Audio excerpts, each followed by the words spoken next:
সাইয়েদনা মূসা আলাইহিস সালাম আল্লাহরে বললেন, আল্লাহ আল্লিমনি যিকরান, আপনি আমার এমন একটা জিকির শিখায়া দেন, লা ইয়ালামুহা ইল্লা আনতা ওয়া আনা, যে জিকিরটার শব্দ আপনি আর আমি ছাড়া কেউ জানবে না। দুনিয়াতে যত অদ্ভুত অদ্ভুত প্রশ্ন সব আপনি মূসা আলাইহিস সালামের মাথা থেকে পাবেন।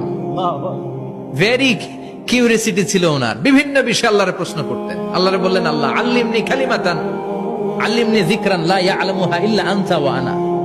ও আল্লাহ, এমন একটা জিকির আমারে শিখান, দিনে রাতে সব সময় এই জিকির আমি করব, আপনারে ডাকবো, কিন্তু শর্ত হলো এই জিকিরটা জানবে শুধু আপনি আর জানবো শুধু আমি, কেউ জানবে।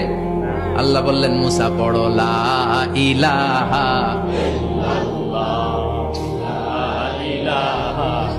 লা ইলাহা ইল্লাল্লাহু মুহাম্মাদুর রাসূলুল্লাহ সাল্লাল্লাহু।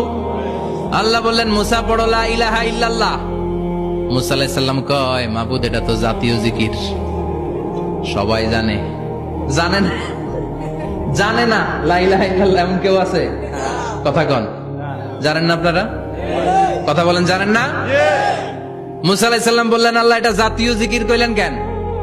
আমি তো চাইছি এক্সট্রা অর্ডিনারি, অসাধারণ একটা জিকির, সুপারক্যালিফ্রাজিলিস্টিক এক্সপিয়ালিডোসাস, এক্সেলেন্ট একটা জিকির, আনপ্যারালাল, কারো কাছে নাই, শুধু আমি জানবো আর আমি পড়বো।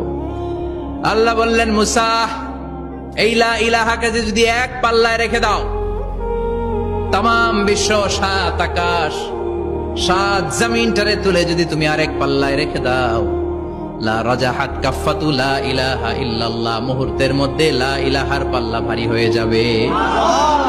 ও মুসা, তুমি যতই এক্সক্লুসিভ জিকির চাও, লা ইলাহার চেয়ে দামি জিকির আমার কাছে নাই। চিৎকার করে পড়তে হবে আল্লাহু আকবার।